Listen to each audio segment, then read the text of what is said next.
Yes students, 103rd question CBSE question bank से लिया हुआ। A bird was flying parallel to the ground. इस line का मतलब क्या है कि बर्ड की जो हाइट है वो फिक्स है, कंसिस्टेंट है, वो ऊपर नीचे नहीं हो रहा। A bird was flying parallel to the ground in a east west direction. East to west होना चाहिए मेरे हिसाब से, ठीक है। ईस्ट वेस्ट कोई डायरेक्शन ही नहीं होती, नॉर्थ वेस्ट होती है, नॉर्थ ईस्ट होती है, साउथ वेस्ट होती है, साउथ ईस्ट होती है, but there is no direction called. तो ये होना चाहिए ईस्ट टू वेस्ट। ईस्ट इधर होता है और वेस्ट इधर होता है, तो बर्ड भाई साहब यहां से इधर जा रहे हैं, ऐसा कुछ सिचुएशन है। With a constant speed at height of 100 meter from the ground. तो ये नीचे ग्राउंड है, ठीक है। तो ये 100 मीटर की हाइट है, ठीक है। उसकी पहली पोजीशन है ए बी और दूसरी पोजीशन क्या है सी डी। अभी तक मैं इतना इमेजिन कर पाया हूं। Sunita standing in the middle of the park first observe the word in the east eight an angle of 30 degree. यह सुनीता यहां खड़ी है एस पॉइंट पे, ठीक है। इसने बर्ड को देखा at an angle of elevation of 30 degree, ठीक है।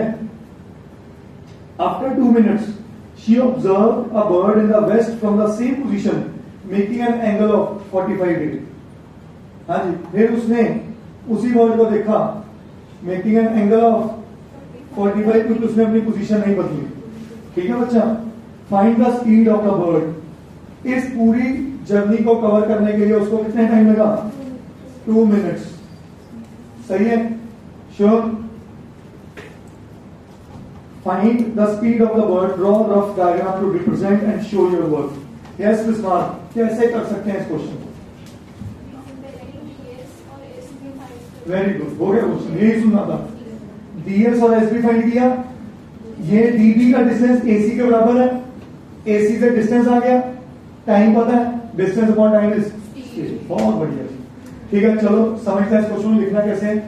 Let A B the initial position of bird,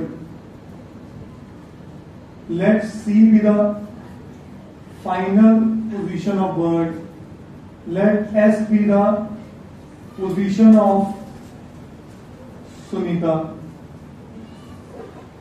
ठीक है जी। now let A be the initial position of bird at height 100 meters, पूरा लिखो, ठीक है। Now come to the question. In right triangle A B S, अच्छा इसको x ले लो बेटा, तो इसको वाई ले लो। 100 upon X is equal to tan of 30 degree. हम नोटिस करो कितने क्वेश्चन कर लिए 2 दिन पहले से, जिसमें साइन को साइन tan पे खेल रहा है।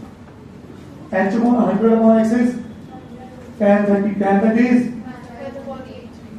तो 100 root 3 is equal to x, और लिख सकता हूं x is equal to 100 into 1.732, तो x आ गया 173.2 मीटर, सही है। आगे समझ आ गया सबको। In right triangle CDS 100 upon y is tan of 45, tan 45 कितना, तो y कितना आ गया 100 meters, सही है। so distance covered by bird is AC which is equal to dB। AC और डीबी सेम ही चीज है ना, बोलो।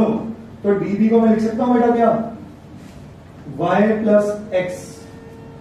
y कितना 100 और x कितना 173.2, तो कितना 2 मीटर्स, सही है। कितना टाइम लगा इसको 2 मिनट्स। क्वेश्चन मीटर पर सेकंड में तो नहीं पूछा, हाँ जी मीटर पर सेकंड में ही है। So distance sorry speed of bird ही पूछी गई है। Find the speed, speed of bird will be distance over, distance कितना है 273.2, टाइम कितना है, वेरी गुड, कितनी होती है, बर्थडे ईद में बड़ा जोश चल रहा है। हाँ जी, हाँ जी, तो ये क्या आया, जज करो, इसका डेसिमल चाहे नीचे भेज दो, 1200 बन गया, 1200 इंटू 2 2400 होता है, 1202 इंटू 2 2400, संभाल लो बे, 2 पे कितना बचा, 2400 से ये बना 332, यस और नो, 332 मतलब 3320, डेसिमल लगा दूं, 2 पे गया तो 2400, 3 पे गया तो 3600, फिर 2 पे गया 2400 माइनस कर दो, कितना बना 0 2 13 में से 4 9, फिर एक और डेसिमल लगा दो, 12 इंटू 7 84, 12 इंटू 9 96, तो 7 पे गया, तो ये कितना बना 2.27 मीटर पर सेकंड। ये स्टैंडर्ड यूनिट्स है। अगर कोई बच्चा ये नहीं करना चाहता, उस बच्चे के लिए बता दूं, आप स्पीड मीटर पर मिनट भी निकाल सकते हो, सिंपली डिवाइड बाय क्या करो 2, तो मिनट में बोला था 120, मतलब 2 पे करने वाला था, मैं कहा ठीक है, बर्थडे आ रहा है उसका, तो आंसर इज मीटर पर second. Thank you so much.